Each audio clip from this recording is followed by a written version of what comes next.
Assalamualaikum warahmatullahi wabarakatuh. Hai, apa kabar? Semoga kita selalu dalam lindungan Allah Subhanahu wa Ta'ala.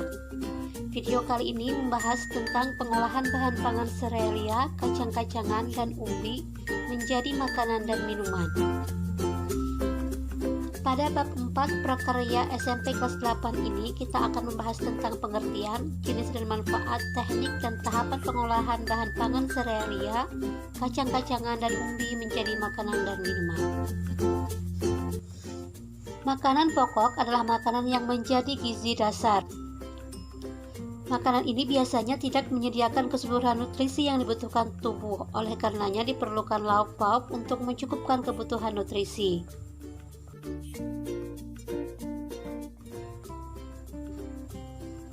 Indonesia memiliki berbagai jenis tanaman pangan yang merupakan sumber kebutuhan pokok, yaitu padi, jagung, kacang tanah, kacang hijau, ubi kayu, talas, dan kentang. Tanaman pangan tersebut dapat dikelompokkan menjadi 1. Tanaman serealia, 2. Tanaman kacang-kacangan, 3. Tanaman umbi-umbian. Selanjutnya mari simak penjelasannya berikut ini.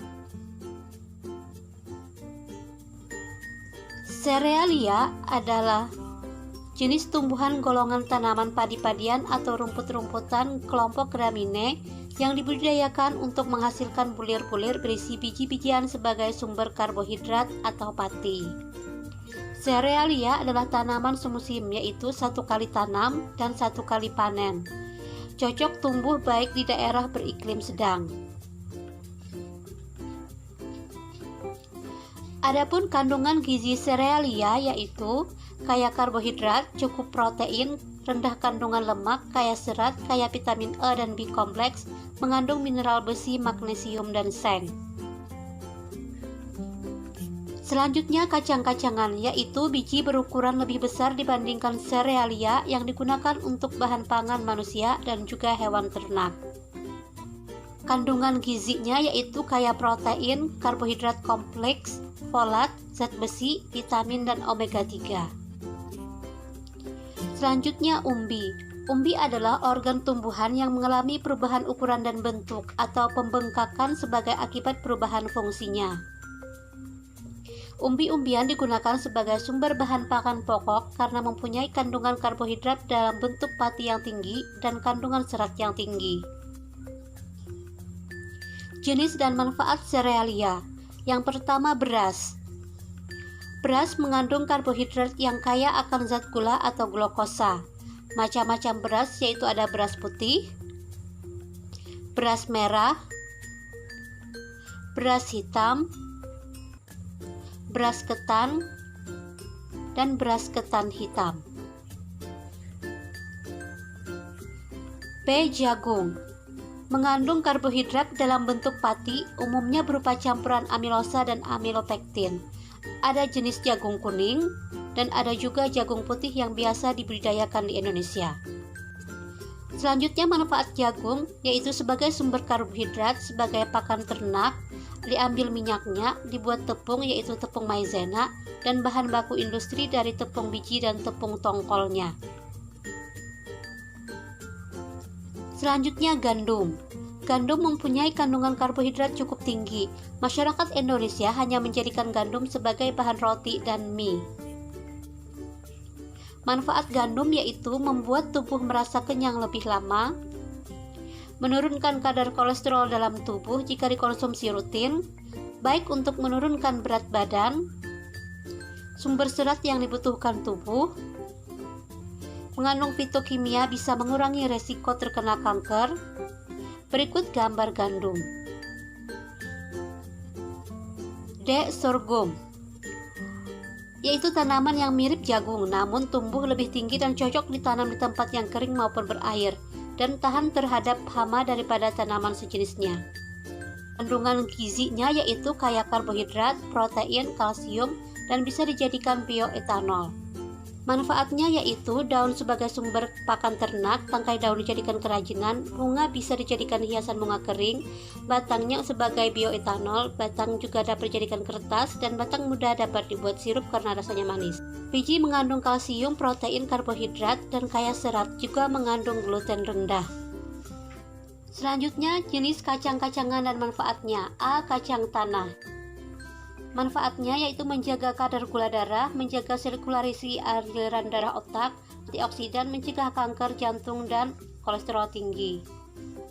Kacang hijau, manfaatnya yaitu sebagai obat beri-beri, demam nifas, pelancar air seni. Zat besi yang tinggi sehingga dapat bermanfaat sebagai penderita kurang darah, baik untuk diet karena tinggi serat dan rendah lemak. Mengandung vitamin B kompleks, sangat baik untuk makanan pendamping ASI. Kalsium dan fosfor menjaga kekuatan dan pertumbuhan tulang dan gigi, serta mencegah osteoporosis, serta menghaluskan dan mencerahkan kulit. C. Kedelai. Manfaat kedelai yaitu sumber protein, baik untuk susu bayi karena nutrisi lengkap, mengatasi intoleransi laktosa, memelihara kesehatan jantung, menjaga kolesterol tubuh, membantu melindungi organ hati, menjaga kestabilan kadar gula darah, dan memelihara kulit. Selanjutnya, jenis umbi dan manfaatnya. Ada ubi jalar, memiliki manfaat yaitu sebagai sumber energi, vitamin C untuk merawat kulit, vitamin A dan beta-karotin untuk melindungi paru dan mencegah kanker paru dan kanker mulut, mengontrol kadar gula darah, vitamin B6 mencegah serangan jantung, kalium untuk menstabilkan tekanan darah dan mengurangi stres, mengandung serat tinggi, zat besi, folat, tembaga, dan mangan.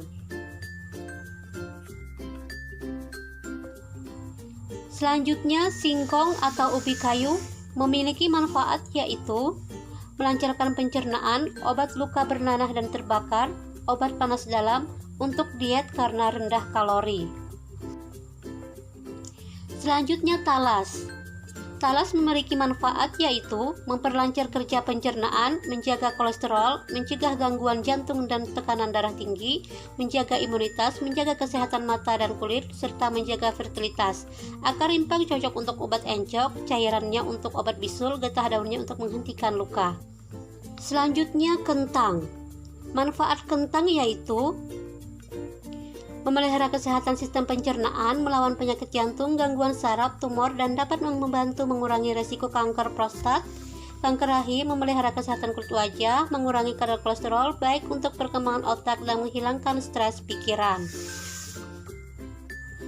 Selanjutnya kita masuki pembahasan tentang teknik pengolahan. 1. Teknik pengolahan pangan panas basah, yaitu teknik merebus, adalah mengolah bahan makanan dalam cairan yang sudah mendidih.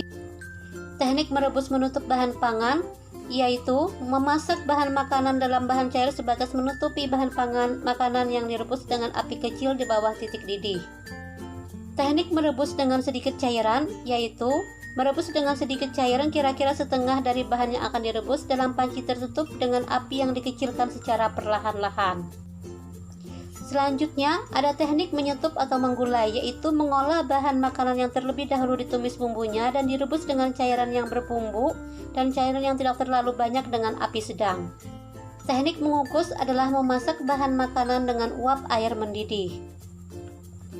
Teknik mendidih adalah teknik memasak bahan makanan dengan saus atau bahan cair lainnya yang dididihkan dahulu, baru api dikecilkan di bawah titik didih dan direbus lama.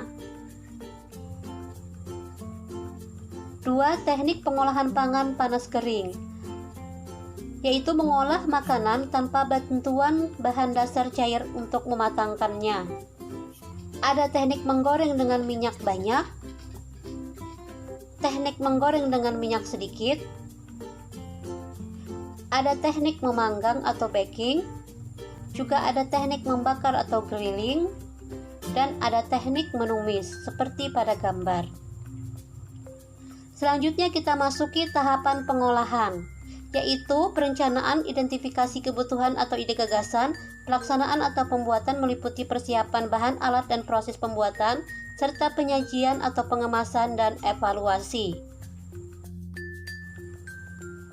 Selanjutnya, penyajian dan pengemasan.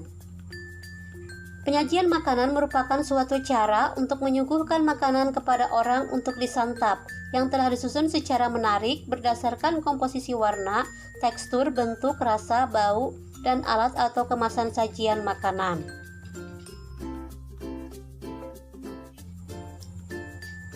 Alat penyajian dan kemasan hidangan yaitu 1. Alat penyajian tradisional seperti pada gambar. 2. Alat penyajian modern seperti pada gambar. 3. Kemasan tradisional. 4. Kemasan modern. Dan 5. Penyajian dan kemasan yang dimodifikasi. Demikian video pembelajaran kali ini. Semoga bermanfaat dan terima kasih. Wassalamualaikum warahmatullahi wabarakatuh.